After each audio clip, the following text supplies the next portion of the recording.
ఇదిగోండి, మీ ముందు ఇంత కాస్ట్లీ డిజైన్ల కుప్పపోసాను చెప్పండి. అవి కూడా మీకు నచ్చటం లేదా? అలాంటిదేమీ లేదు, ఇవన్నీ బాగున్నాయి. కానీ ఏంటమ్మా, నేను అబద్ధం చెప్పడం లేదు. మా షాప్కి చాలామంది కస్టమర్లు వస్తుంటారు, కానీ నేను ఎప్పుడూ కౌంటర్ వదిలి ఎవరికీ జ్యువెలరీ చూపించలేదు. మా షాపు సేల్స్ మెన్సే చూపిస్తూ ఉంటారు. Thank you. మేము వీటిలోనే ఏదో ఒకటి సెలెక్ట్ చేస్తాం. ఈ మాట చెబుతూ మిథున టేబుల్ మీదున్న నెక్లెస్ని చూసింది. ఆ నెక్లెస్ మెరుపును బట్టి అది చాలా కాస్ట్లీ అని స్పష్టంగా అర్థమవుతోంది. దానిపై గ్రీన్ స్టోన్స్, నెక్లెస్ అంతా చాలా అందమైన డిజైన్లతో ఉంది.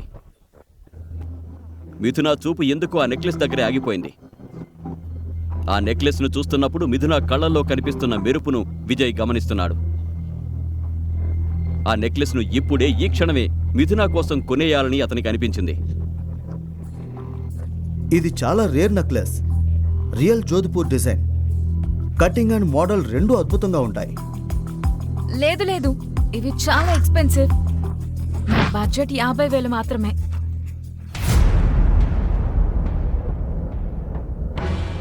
అరే ఏం చేస్తున్నారు? ఎందుకు తీసేస్తున్నారు? మరేం చేయమంటారు? ప్యాక్ చేసి ఇచ్చేయమంటారా? ఇంత కాస్ట్లీ జ్యువెలరీ కొనే స్తోమత లేనప్పుడు ముందే చెప్పాల్సింది కదా. అనవసరంగా ఇన్ని సెట్లు తీయించారు. ఎక్కడి నుండి వస్తారో ఏమో. ఏ బాబు, ఇవన్నీ సర్దాయి. మీ దగ్గర అంత బడ్జెట్ లేనప్పుడు ముందే చెప్పాలి కదా. ఇవి ఎంత రేర్ జ్యువెలరీయో తెలుసా? అరే ఎందులో మా తప్పేముంది?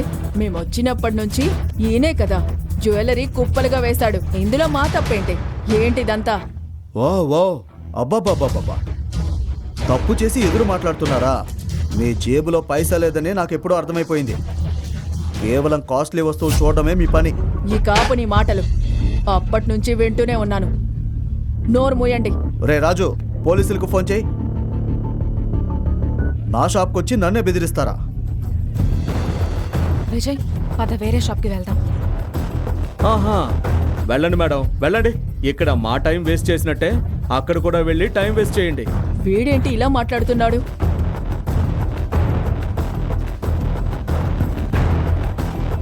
అరే సార్, ఇది వీళ్ళు రోజు ఆడే డ్రామానే. నిన్న కూడా నేను వీళ్ళని యాంటిక్ మార్కెట్లో చూశాను. అక్కడ కూడా వీళ్ళు ఏదో గొడవ చేశారు. ఇక డబ్బులు కట్టే టైంకి అక్కడి నుంచి జారుకున్నారు. వీళ్ళు వాళ్ళేనా? ఓ, ఇప్పుడు నాకు అర్థమైంది. వైఫ్కి ఏమీ కొనలేనప్పుడు ఇలా కాస్ట్లీ నెక్లెస్లు చూడడం, ఆపై వాటిని దొంగలించడానికి చూడడం. వాహ్వా. చూస్తుండగానే మాట పెరిగి గొడవ పెద్దదైంది. అది చూసి మిథున భయపడిపోయింది. అక్కడ ఉన్న సేల్స్ మ్యాన్లు ఇప్పుడు ఆమె మాట వినడానికి కూడా సిద్ధంగా లేరు. నేనిది కొనలేనని నీకెవరు చెప్పారు? విజయ్ గంభీరమైన స్వరం అందరినీ ఒక్కసారిగా షాక్కి గురిచేసింది. అరే, ఆ నెక్లెస్ కాస్ట్ 12 లక్షలు. నువ్వు కొనగలవా? కొనగలిగితే డబ్బులు తీ. విజయ్ అనుకుంటే ఇప్పుడే మిథున కోసం ఆ షాప్ మొత్తం కొనగలడు.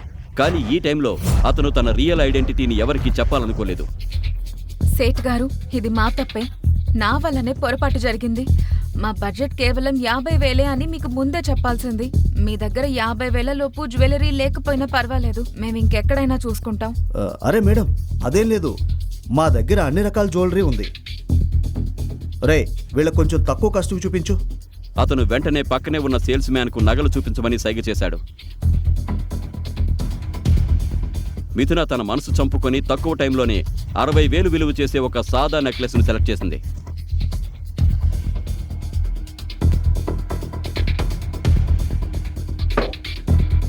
మామ్, దీనికి పేమెంట్ చేసేయండి. మిథున నెక్లెస్ను ప్యాక్ చేయించి రత్నప్రభ వైపు చూసింది. మొత్తం మూడ్ ఖరాబ్ అయింది.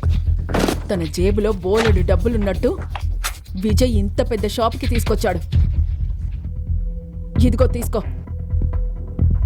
రత్నప్రభ వెంటనే తన పాసులో నుంచి డబ్బులు తీసి క్యాష్ కౌంటర్లో ఇచ్చింది. ఇదిగోండి, అది చెయ్యి. రత్నప్రభ కోపంగా షాప్ నుంచి బయటకు వెళ్ళిపోయింది. అనిల్, మిథునలు కూడా నెక్లెస్ బ్యాగ్ పట్టుకుని ఆమె వెనక బయటకు వెళ్లారు. కానీ విజయ్ మాత్రం ఇంకా అక్కడే నిలబడి షాప్ ఓనర్ని కోపంగా చూస్తున్నాడు. ఏమైంది బాబు? నీ వైఫ్ వెళ్ళిపోయింది. జేబులో పైసా లేనప్పుడు అతిగా ఆశపడకూడదు. ఆ మాట వినగానే విజయ్ బయటకొచ్చాడు. కానీ అతని కోపం మాత్రం ఇంకా తగ్గలేదు.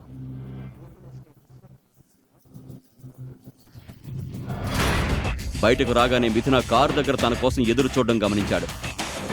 Sir keys. మీరు వెళ్ళండి, నేను వస్తాను. ఇంకేం మిగిలింది? లోపల అంత అవమానం జరిగినా నీకింకా కడుపు నిండలేదా? మమ్మల్ని ఇంత కాస్ట్లీ షాప్కి తీసుకొచ్చింది నువ్వే కదా. ఇప్పుడు ఇంకేం కొత్త నాటకం ఆడతావో ఏంటో. Mummy please. మీరు తప్పుగా అర్థం చేసుకున్నారు. నైట్ డిన్నర్కి కూరగాయలు కొనాలి.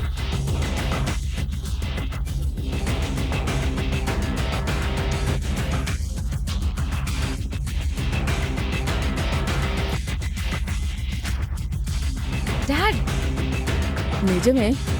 Let's go. Come SIT.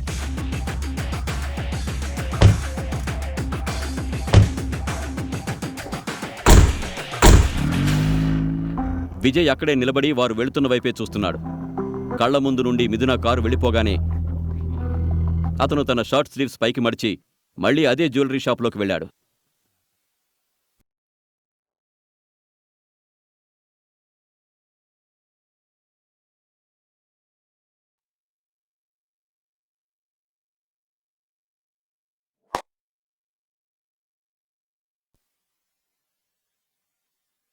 Sir, ఎక్కువ మంది కస్టమర్లు ఉన్నారు. ప్లీజ్ మీరు తర్వాత రండి. నేను ఆ 12 lakhs నెక్లెస్ కొనడానికి వచ్చాను. విజయ్ మాట వినగానే సేల్స్ మెన్లందరూ నవ్వడం మొదలుపెట్టారు. ఆ షాప్ ఓనర్ కూడా నవ్వు ఆపుకోలేకపోయాడు. ఏంటి నక్లెసా? నీ బ్రెయిన్ నీ వైఫ్ పర్సులో మర్చిపోయి వచ్చావా ఏంటి?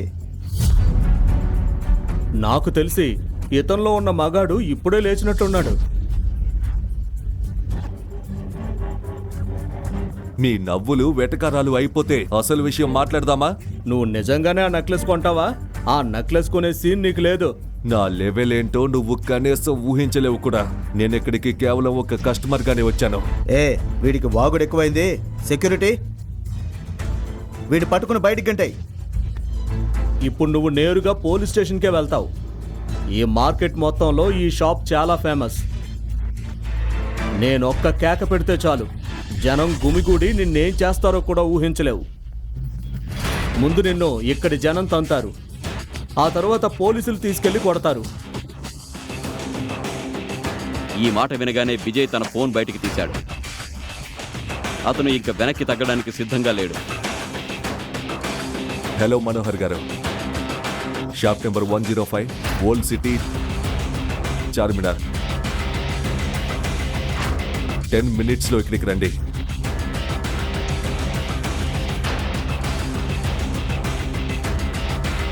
ఫోన్ ఎవరికి చేశావు? ఎవరైనా సూర్యుడికి ఫోన్ చేసావా? వచ్చి నిన్ను రక్షించి తీసుకెళ్తాడని? ఎవరికి చేశానో 10 నిమిషాల్లో తెలుస్తుంది. సేల్స్ మెన్ ముఖం కోపంతో ఎర్రగా మారిపోయింది. అదే టైంలో అక్కడ ఉన్న జనం అవకాశం చూసి విజయ్ని ఎగతాళి చేసి మాట్లాడడం మొదలుపెట్టారు. దేశంలో పేదరికం సమస్య కాదు, సమస్య అంతా ఇలాంటి గూండాల వల్లే. చూడండి, ఎంత అవమానం జరిగినా ఇంకా ఇక్కడే నిలబడ్డాడు. వీళ్ళ జాతే ఇంత. దొంగలకి సిగ్గే ఉంటుంది. చూడండి ఎలా రొమ్ము విరుచుకొని నిలబడ్డాడో. షాపులో ప్రతి మూలలో గుసగుసలు మొదలయ్యాయి. మరికొందరు 10 నిమిషాల తర్వాత జరగబోయే తమాషా కోసం ఎదురుచూస్తున్నారు. కానీ సరిగ్గా అప్పుడే షాపు బయట ఒకదాని తర్వాత ఒకటి కాస్ట్లీ కార్లు చాగాయి. కార్లు ఆగగానే వాటిలో నుంచి బలమైన బాడీగార్డ్స్ చేతుల్లో తుపాకులు పట్టుకొని షాప్ బయట నిలబడ్డారు. అదే సమయంలో ఒక కారు నుంచి మనోహర్ బయటకొచ్చి షాపుని పరిశీలిస్తున్నాడు. అతను లోపలికి రాగానే ఎదురుగా నిలబడి ఉన్న విజయ్ కనిపించాడు. బాడీగార్డ్స్ అందరూ ఇప్పుడు షాపును 4 వైపుల నుంచి చుట్టుముట్టారు. మనోహర్ని చూడగానే షాపులో ఉన్న జనం గుసగుసలాడుతున్నారు.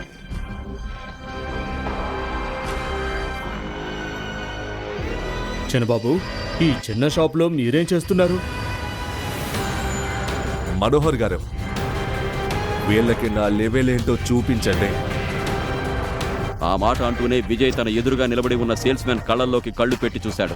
అంతమంది బాడీగార్డ్స్ను చూడగానే సేల్స్ మెన్ గొంతు తడారిపోయింది. గుండె వేగం పెరిగింది. విజయ్ తన అసలు నిజాన్ని బయటపెడతాడా? అసలు ఆ షాప్లో ఇప్పుడు ఏం జరగబోతోంది? ఈ ప్రశ్నలన్నిటికీ సమాధానాలేంటి? అసలు మీకెంత ధైర్యం? చిన్నబాబుతో ఇలా మాట్లాడడానికి మీరెవరు ముందు నిలబడ్డారో మీకు తెలుసా? ఒక్క నిమిషంలో ఈ షాపు మొత్తాన్ని మిమ్మల్ని కొనేయగలరు. మనోహర్ గంభీరమైన స్వరం వినగానే షాపు ఓనర్ వణికిపోయాడు. విజయ్ స్థాయి మరియు అతని శక్తి ఏంటో ఓనర్కి అర్థమైపోయింది. విజయ్ చూడ్డానికి మామూలు మనిషిలా ఉన్నా అతని అసలు నిజం వేరు. వెళ్ళి మనీ బ్యాగ్ తీసుకురా.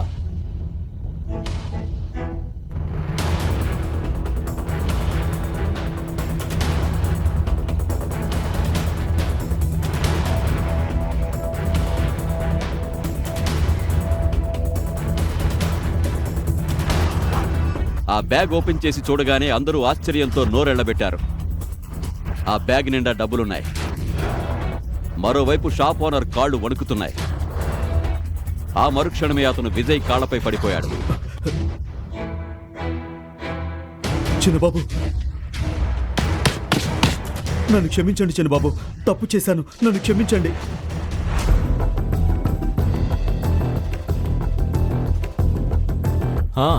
మిస్టర్ సేల్స్ మ్యాన్, ఇప్పుడు చెప్పు, నీకు నా లెవెల్ ఏంటో తెలిసిందా? నన్ను క్షమించండి సార్, నా బుద్ధి గడ్డి తిని అలా మాట్లాడాను. ప్లీజ్ సార్, నన్ను క్షమించండి. సరే, ఈ ఒక్కసారికి వదిలేస్తున్నా, కానీ ఇంకోసారి ఎప్పుడైనా ఎవరినైనా ఇలా ఎగతాళి చేసి మాట్లాడితే మాత్రం నేను వదిలిపెట్టను. ఆ మాట అంటూ విజయ్ తన గార్డ్స్కు సైగ చేశాడు. కొద్దిసేపటి క్రితం వరకు ఎవరైతే విజయ్ని చూసి నవ్వుకున్నారో ఇప్పుడు వారి కళ్ళల్లో విజయ్ పట్ల గౌరవం కనిపిస్తోంది. ఇప్పుడు నా వైఫ్కు నచ్చిన నెక్లెస్ను తీసుకురండి. అరే, అలా నిలబడి చూస్తావేంటి? వెళ్ళు, త్వరగా నెక్లెస్ తీసుకురా. ఆ నెక్లెస్ను చూడగానే విజయ్ ఫేస్లో చిరునవ్వు వచ్చింది. చూస్తుండగానే అతను ఆ షాపులో ఉన్న కాస్ట్లీ జ్యువెలరీని కొనేశాడు. అది చూసి షాప్ ఓనర్కి కళ్ళు తిరిగినంత పనైంది. తీసుకోండి.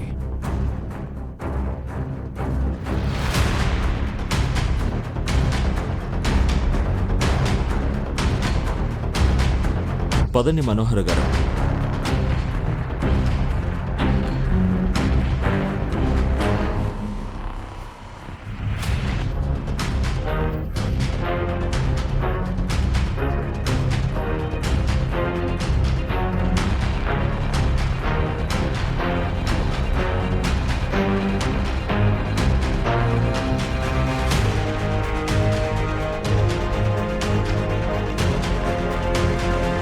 మనోహర్, ఈ నగలన్నింటినీ నీట్గా ప్యాక్ చేయించండి. అలాగే వీటితో పాటు కొన్ని కాస్ట్లీ గిఫ్ట్లను యాడ్ చేయండి. రేపు మిథున కజిన్ పెళ్ళుంది. ఆమె ఎవరు ముందు తల ఉంచుకోవడం నేను చూడలేను. అందుకే ఈ గిఫ్ట్లన్నీ మిథున దగ్గరికి చేర్చండి. ఇంకా ఇందులో ఉన్న బ్లూ కలర్ నెక్లెస్ మాత్రం విడిగా ఉంచండి. అలాగే బాబు. ఆ నెక్లెస్ను నేనే స్వయంగా మిథునకి ఇవ్వాలనుకుంటున్నాను. అలాగే చిన్నబాబు, మీ విషయాల్లో ఇలా అడుగుతున్నానని ఏం అనుకోకండి, కానీ మీరు మీ అసలు నిజాన్ని మిథునకి ఎందుకు చెప్పట్లేదు? చెప్తాను మనోహర్ గారు, కానీ దానికి ఇంకా సరైన టైం రాలేదు. టైం వచ్చినప్పుడు నేనే స్వయంగా మీకంతా చెప్తాను. ఒకవేళ మీ అత్తగారి ఫ్యామిలీకి మీరు రాయల్ ఫ్యామిలీ వారసులని తెలిస్తే వారు మిథునకు డైవర్స్ ఇవ్వడానికి ఒప్పుకోరు. అది ఒక విధంగా మంచికే.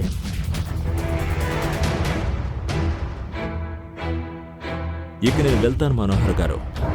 విజయ్ ఏం మాట్లాడలేదు, కానీ మనోహర్ మాటలు అతనికి నచ్చలేదని అర్థమవుతోంది. పూలబాట లాంటి సులభమైన దారిని వదిలేసి అతను ముళ్లదారిలో ఎందుకు నడుస్తున్నాడో మనోహర్కి కూడా అర్థం కాలేదు. కూరగాయలు తీసుకుని ఇంటికి వెళ్ళేటప్పుడు విజయ్ ముఖంలో ఆనందం ఇంటికి చేరగానే మాయమైపోయింది. ఇంట్లో పెద్ద గొడవ జరుగుతోంది. రత్నప్రభ విజయ్ రాక కోసమే కాసుకొని కూర్చుంది. వావ్ వావ్ వావ్, రండి మహారాజా. మీరు కూరగాయలు తేవడానికి వేరే సిటీకి వెళ్లారేమో అనుకున్నాను. లేదు, అదేంటంటే యాక్చువల్లీ అక్కడ. షటప్. మళ్ళీ నీ వల్లే నా కూతురికి ఈరోజు అవమానం జరిగింది. మమ్మీ, భగవంతుడా, ఏ జన్మలో చేసిన పాపమో ఏమో ఇది. మిథున ఇప్పుడే వీడికి డైవర్స్ ఇచ్చేయి ప్లీజ్ మిథున. మమ్మీ ప్లీజ్ మళ్ళీ మొదలు పెట్టకండి. ఈసారి విజయ్ తప్పు లేదు, కానీ నేను రోజు ఈ డైవర్స్ గోల విని విసిగిపోయాను. మరి నేనేం చెయ్యాలి? వీణ్ణి చూసినప్పుడల్లా నాకు మండిపోతుంది. ఓరి దేవుడా, నువ్వైనా ఈ పిల్లకి బుద్ధి చెప్పు. ఎందుకంటే తన నా మాట వినడం మానేసింది. ఇప్పటికీ ఎంతమంది అబ్బాయిలు తన వెనకాల పడుతున్నారో తెలుసా? కానీ ఇది మాత్రం. రత్నప్రభ ఇలా ఏడవడం, నాటకాలు ఆడడం కొత్తేమీ కాదు.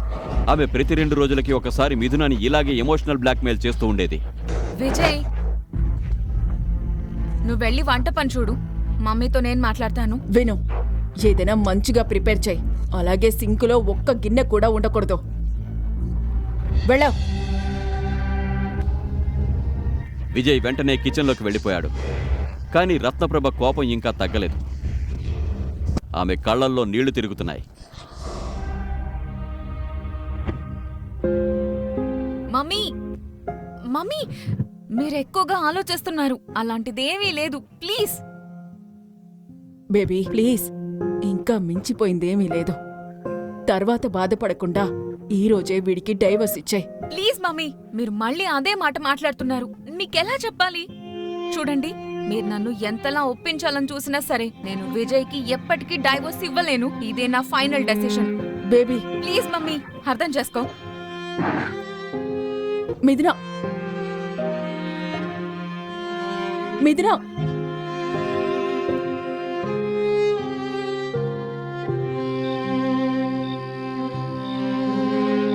వీళ్ళ దగ్గర పైసా లేదని నాకెప్పుడూ అర్థమైపోయింది. కేవలం కాస్ట్లీ జ్యువెలరీ చూడడమే వీళ్ళ పని. మిథున ఈ రోజు విడాకుల విషయంలో గట్టిగానే నిలబడింది, గాని జ్యువెలరీ షాపులో జరిగిన అవమానం మాత్రం ఆమెను ఇంకా వేధిస్తూనే ఉంది. విజయ్ రూమ్లోకి వచ్చి శాండ్విచ్ ప్లేట్ అక్కడ పెట్టి మిథున వైపే చూస్తున్నాడు. మిథునా, గిఫ్ట్ గురించి అంతగా టెన్షన్ పడకో. నేనేదో ఒకటి అరేంజ్ చేయడానికి ట్రై చేస్తాను. నువ్వే ఏర్పాటు చేస్తావా? ఎలా? ఏమీ చేయాల్సిన అవసరం లేదు. చుప్చాప్గా వెళ్ళి నీ పరుపు తీసుకుని కింద పడుకో.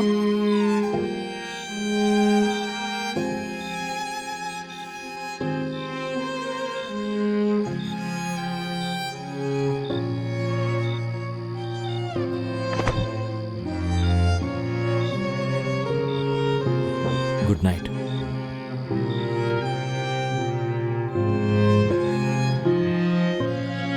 మిథున మాటల్లో గిఫ్ట్ కొనలేకపోయామనే కోపం స్పష్టంగా కనిపిస్తోంది. కానీ గాయత్రీదేవికి ఇవ్వడం కోసం విజయ్ అప్పటికే చాలా ఖరీదైన గిఫ్ట్లు కొన్నాడనే విషయం ఆమెకు తెలీదు. రేపు వాటిని చూసి మిథున షాక్ అవ్వబోతోంది.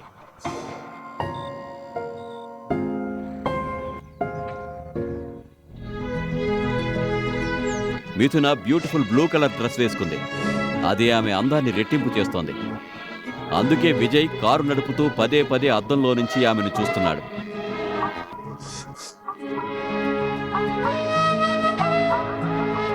కొద్దిసేపటికి విజయ్ వజ్రపాటి హౌస్ బయట కారు ఆపాడు.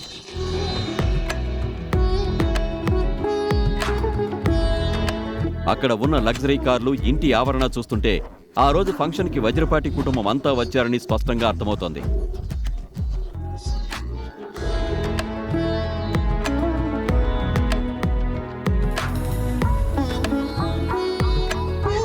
చూస్తుండగానే అందరూ వజ్రపాటి మ్యాన్షన్ లోపలికి వెళ్లారు. లోపలికి రాగానే అక్కడున్న వారంతా వారిని వింతగా చూశారు. కొంతమంది విజయ్ని చూసి వెక్కిరిస్తుంటే మరికొందరు అతన్ని చూడగానే ముఖం తిప్పేసుకున్నారు. తెచ్చిన గిఫ్ట్లన్నీ గాయత్రీదేవి రూములోనే ఉండడంతో రత్నప్రభ మరియు అనిల్ ఆమెను కలవడానికి వెళ్లారు. వారు వెళ్లగానే మిథున కూడా విజయ్ నుంచి దూరంగా బాత్రూంలోకి వెళ్ళిపోయింది. ఎందుకంటే పార్టీలో ఉన్నవారంతా ఇంకా విజయ్ని చూస్తూ రకరకాలుగా మాట్లాడుకుంటున్నారు.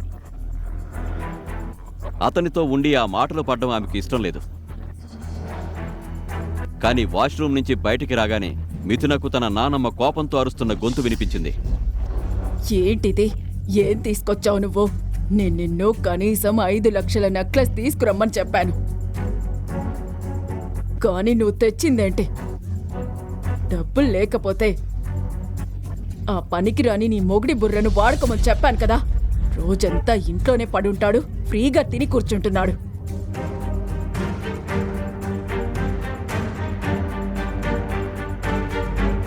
నానమ్మ, ఏం తప్పు చేశారని మీరు మమ్మీ డాడీలను అంతలా తిడుతున్నారు? మిథున మాటలు వినగానే గాయత్రీదేవి ఆ నెక్లెస్ను విసిరి కొట్టి మిథున వైపు కోపంగా చూసింది. నా ముందు ఇంత గట్టిగా మాట్లాడడానికి నీకు ఎంత ధైర్యం? ఈరోజు శృతి ఎంగేజ్మెంట్, అది కూడా ఈ సిటీలోనే ఫేమస్ ఫ్యామిలీ మెంబర్తో జరుగుతోంది. నీ కొడుకు ఏం గిఫ్ట్ తీసుకొచ్చాడు అని రేపు వాళ్ళు నన్ను అడిగితే నేనేం చెప్పాలి? ఏం చూపించాలి? ఈ చీప్ గిఫ్టా? ఆ మాట వినగానే మిథున ఏదో అనడానికి ముందుకు వెళ్ళింది. కానీ అనిల్ ఆమెను సైగుతో ఆపాడు. మిథున, నో. గాయత్రీదేవి కోపం గురించి అతనికి బాగా తెలుసు. నానమ్మ, మిమ్మల్ని సంతోష పెట్టడానికి మేము ఏం చేసినా సరే మీ తెప్పి పొడుపులు మాత్రం ఎప్పటికీ ఆగవు. ఈ నెక్లెస్ విలువ 60,000. మాకిది చాలా పెద్ద అమౌంట్.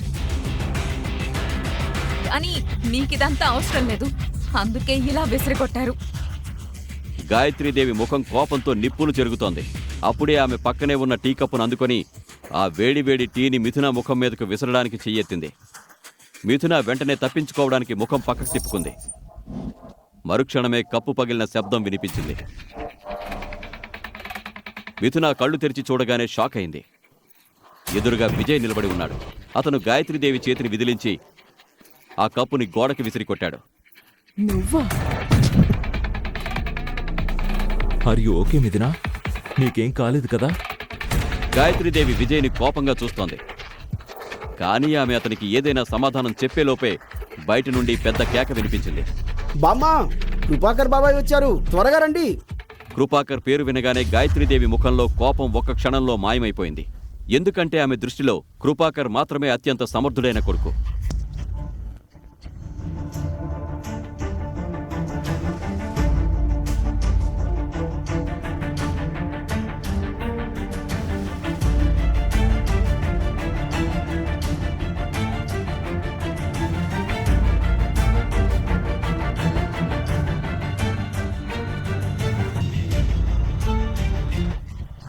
గాయత్రీదేవి అతన్ని చూడ్డానికి బయటకు వెళ్తుండగా కాస్ట్లీ సూట్ వేసుకున్న 6 అడుగుల వ్యక్తి రూమ్ లోపలికొచ్చాడు. అరే అమ్మా, ఎక్కడికి వెళ్తున్నారు? నేను మిమ్మల్ని కలవడానికే వచ్చాను.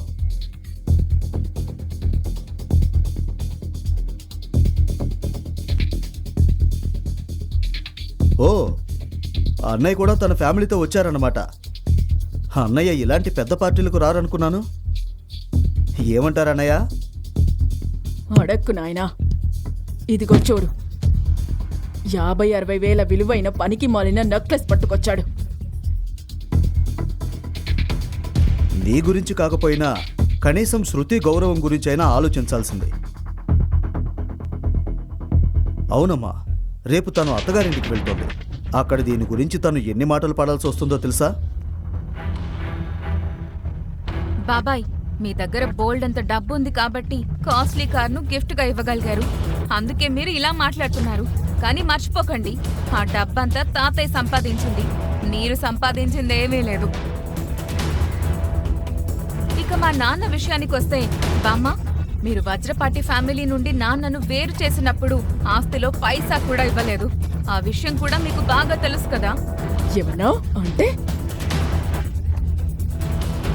నేను ఆస్తిని కాజేసి నా కొడుకుల మధ్య వివక్షను చూపిస్తున్నానా నీ ఉద్దేశం? అవును బామ్మ, మీరు మీ ఇద్దరి కొడుకుల మధ్య వివక్ష చూపిస్తున్నారు.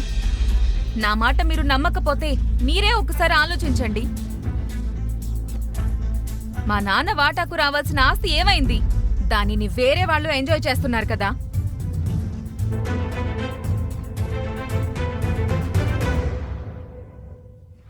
అమ్మా, ఈ విషయాన్ని వదిలేయండి. ఈ రోజు ఎంతో సంతోషకరమైన రోజు. ఇలాంటి పనికిరాని వ్యక్తుల, నా ఉద్దేశం ఇలాంటి పనికిరాని మాటలు పట్టుకుని కూర్చోవడం ఎందుకు? మీరు నాతో పాటు రండి. నేను కారు తీసుకొచ్చాను. శృతిని కూడా కిందకి రమ్మని చెప్పాను. పదండి వెళ్దాం. ఈ విషయం ఇంకా ముగిసిపోలేదు. దీనికి జవాబు ఖచ్చితంగా చెప్తాను. అది ఎలాగో నువ్వే చూస్తావు కదా.